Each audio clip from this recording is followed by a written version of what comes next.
প্রিয় viewers, virtual computer পক্ষ থেকে জানাচ্ছি আন্তরিক শুভেচ্ছা এবং অভিনন্দন। প্রিয় ভিউয়ার্স, আপনারা অবগত রয়েছেন যে ভার্চুয়াল কম্পিউটারে মাইক্রোসফট অফিস প্রোগ্রাম শেখার ক্ষেত্রে প্রতিনিয়ত ভিডিও আপলোড করে থাকি।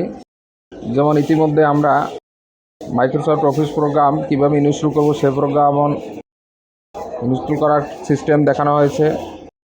এরপরে দেখানো হয়েছে বাংলা এবং ইংরেজি লেখা কিভাবে টাইপ করবেন সেই সিস্টেমও আপনাদেরকে দেখানো হয়েছে, যেগুলো ইতিমধ্যে আমাদের ভার্চুয়াল কম্পিউটার উপস্থাপন করা হয়েছে। বিগত দিনের মতো আজও আমরা আপনাদের সম্মুখে নতুন করে একটি প্রোগ্রাম উপস্থাপন করব।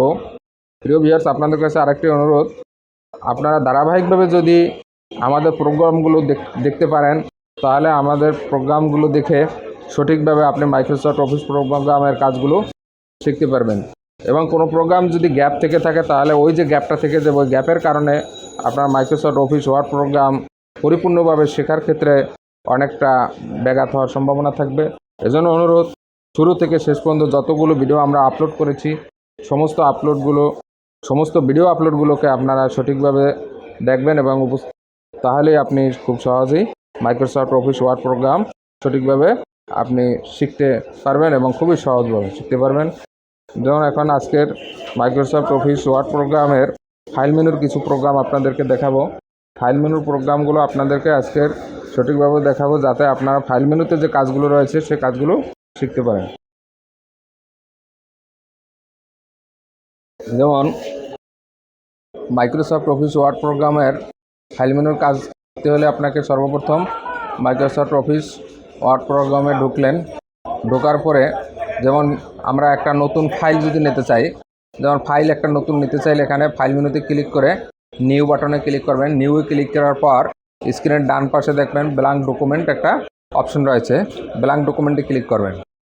ব্ল্যাঙ্ক ডকুমেন্টে ক্লিক করার পরে দেখবেন একটা ব্ল্যাঙ্ক পেজ চলে আসবে। এই ব্ল্যাঙ্ক পেজে আপনি আপনার ইচ্ছে মতো যে কোনো কিছু সুন্দরভাবে লিখতে পারেন। যেমন আমরা এখানে একটা শব্দ লিখলাম, যেমন Dhaka is the capital of Bangladesh. এই লেখাটা আমরা এখানে লিখলাম। লেখার পরে আমাদের প্রয়োজনে আমরা এটাকে সেভ করে রাখব। ফাইলটাকে সেভ করতে চাইলে আমাদের ফাইল মেনুতে ক্লিক করতে হবে। ফাইল মেনুতে ক্লিক করার পরে সেভ অপশনে ক্লিক করবেন। সেভ অপশনে ক্লিক করার পরে ফাইল নেম একটি বক্স আসবে। এই ফাইল নেম বক্সে আগে যা কিছুই দেখেন না কেন আছে সেগুলো ডিলিট করে নতুন একটা নাম বসাই দিলেন, যেমন 240 নামে আমরা ফাইলটাকে সেভ করবো। এজন্য এখানে 240 ফাইল নেম বক্সে লিখে সেভে ক্লিক করলাম। সেভে ক্লিক করার পরে এখানে ফাইলটা 240 নামে সেভ হয়ে যাবে। 240 নামে যে ফাইলটা সেভ হয়েছে সেটা আমরা কোথায় দেখব? দেখেন স্ক্রিনের টাইটেল বারে 240 নামে ফাইলটা সেভ হয়ে গেছে। এখন আমরা যদি এই ফাইলটাকে এখান থেকে ক্লোজ করে দিই, ক্লোজ করে দিলেও ফাইলটা আমাদের কম্পিউটারে সেভ থেকে যাবে। যেমন ফাইলটা আমরা যদি এখান থেকে ক্লোজ করি, যেমন ফাইল মেনুতে ক্লিক করে ফাইলটাকে আমরা এখান থেকে ক্লোজ করলাম। এখন এই ফাইলটাকে আমরা ওপেন করতে চাইলে ফাইল মেনুতে ক্লিক করে ওপেনে ক্লিক করার পরে 240 ক্লিক করে ওপেন, তাহলে কী হবে? ফাইলটা এখানে ওপেনিং হয়ে যাবে। এভাবে আমরা কোনো সেভ করা ফাইলকে ওপেন করতে পারি। আবার এটাকে ক্লোজ করতে চাইলে ফাইল মেনুতে ক্লিক করে ক্লোজ, আবার ওপেন করতে চাইলে ফাইল মেনুতে ক্লিক করে ওপেন, 240 ক্লিক করে ওপেন। এরপরের প্রোগ্রাম হচ্ছে পেজ সেটআপ। যেমন আমরা কোনো লেখা লিখলাম, লেখার পরে এই একটা পেজে সুন্দরভাবে সেটিং করে প্রিন্ট করব।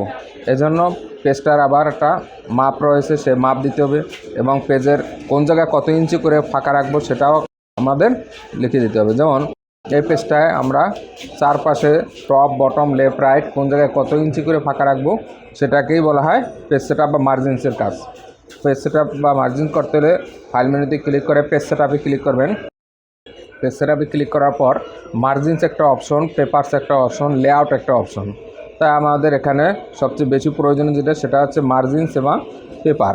তা মার্জিনস মানে হচ্ছে যেমন টপ মানে পেজের উপরে আপনি কতটুকু খালি রাখবেন, পেজের উপরে আপনি যতটুকু খালি রাখবেন সেটা এখানে লিখে দেবেন যে top 0.5, bottom 0.25, left on right 0.5। এভাবে কি হলো, এটা দেওয়ার পরে আমাদের কোন জায়গায় কত ইঞ্চি ফাঁকা রাখবো, সে ফাঁকাটা যে কতটুকু রাখতে চাই সেই পরিমাণটা আমরা লিখে দিলাম। তারপরে পেজটা কি পোর্ট্রেট হবে না ল্যান্ডস্কেপ হবে? পোর্ট্রেট মানে হচ্ছে খাড়াখাড়ি, ল্যান্ডস্কেপ মানে হচ্ছে পাশাপাশি। তা আমরা পোর্ট্রেট যদি করতে চাই তো পোর্ট্রেট খাড়াখাড়ি, ল্যান্ডস্কেপ করলে পাশাপাশি বা হারাহারি। তাহলে আমরা করব পোর্ট্রেট। তো পোর্ট্রেটের বাটনে ক্লিক করব। পোর্ট্রেট বাটনে ক্লিক করলাম। তারপরে এখন আমাদের পেজটা সেট করতে হবে যে পেজটা কী পেপার দেবো। পেপারের বিভিন্ন ধরনের পেপার থাকে, যেমন legal, A4, letter, A5, A6, বিভিন্ন ধরনের পেপারের থাকে। যেমন আমরা সচরাচর যে পেপার ব্যবহার করি যেমন A4, আমরা পেজটাকে A4 পেজে প্রিন্ট করতে চাইলে A4 সিলেক্ট করে ওকে দিলে পরে কী হবে, আমাদের পেজটা A4-এ মাপে সেভ হয়ে যাবে। এভাবে আমরা পেজ সেট আপ করি। পেজ সেট আপ নির্ধারণ করাই হচ্ছে এটা কাজ। তার পরবর্তীতে আরও একটা প্রোগ্রাম রয়েছে যেমন প্রিন্ট প্রিভিউ। প্রিন্ট প্রিভিউ মানে হচ্ছে আমরা কোনো লেখা প্রিন্ট দেওয়ার আগে যদি দেখতে চাই যে প্রিন্ট দিলে কীরকম লেখাটা হবে, সেটা আমরা প্রিন্ট দেওয়ার আগে দেখতে চাইলে ফাইল মেনুতে ক্লিক করে প্রিন্ট প্রিভিউতে ক্লিক করলে পরে দেখা যাবে যে লেখাটা যদি আমরা প্রিন্ট দিই তাহলে পেজটায় এভাবে প্রিন্ট চলে আসবে। এটাকে বলা হয় প্রিন্ট প্রিভিউ। আবার প্রিন্ট প্রিভিউ ক্লোজ করতে চাইলে এখান থেকে ক্লোজ অপশনে ক্লিক করে প্রিন্ট প্রিভিউটা ক্লোজ হয়ে যাবে। তারপরে আছে কি, এরপরে রয়েছে প্রিন্ট। যেমন আমরা কোনো লেখাকে যদি প্রিন্ট করতে চাই, যেমন এখানে আমাদের একটা পেজ রয়েছে, এই একটা পেজে যদি প্রিন্ট করতে চাই তাহলে ফাইল মেনুতে ক্লিক করে প্রিন্টে ক্লিক করার পরে এখানে দেখেন কতগুলো অপশন রয়েছে, যেমন অল, কারেন্ট পেজেস। অল মানে হচ্ছে আমাদের এই ডকুমেন্টের ভিতরে যদি 10টা পেজ, 15টা পেজ বা 20টা পেজ থেকে থাকে, সবগুলো পেজ আমরা বের করতে চাই তাহলে অল অপশনে ক্লিক করে ওকে দিবেন, তাহলে যতগুলো পেজ রয়েছে সমস্ত পেজগুলো বের হয়ে যাবে। তারপরে আছে কি কারেন্ট পেজ। যেমন 10টা পৃষ্ঠার আমরা 1 নম্বর পৃষ্ঠা বের করব, সেজন্য কারেন্ট পেজ ওই যে 1 নম্বর পৃষ্ঠার ভিতরে কার্সরটা রেখে ফাইল মেনুতে ক্লিক করে কারেন্ট পেজ ওকে, তাহলে কী হবে, কার্সরটা যে পেজটা আছে ওই পেজটাই কারেন্ট পেজ বোঝায়, ওই পেজটা প্রিন্ট হয়ে যাবে। তার পরবর্তীতে আছে পেজেস মানে হচ্ছে আপনার 10 পৃষ্ঠা রয়েছে, 10 পৃষ্ঠার ভিতরে 1 থেকে 5 পর্যন্ত আপনি প্রিন্ট বের করবেন। সেক্ষেত্রে কিন্তু ফাইল মেনুতে ক্লিক করে প্রিন্ট পেজেস -5, তারপরে ওকে দিলে 1 থেকে 5 পর্যন্ত যে পেজগুলো রয়েছে সমস্ত পেজগুলো বের হয়ে যায়, 1 থেকে 5। এভাবেই আমরা মাইক্রোসফট অফিস ওয়ার্ড প্রোগ্রামের কোনো লেখাকে প্রিন্ট করতে পারি। এর পরবর্তীতে আছে কি এক্সাইট।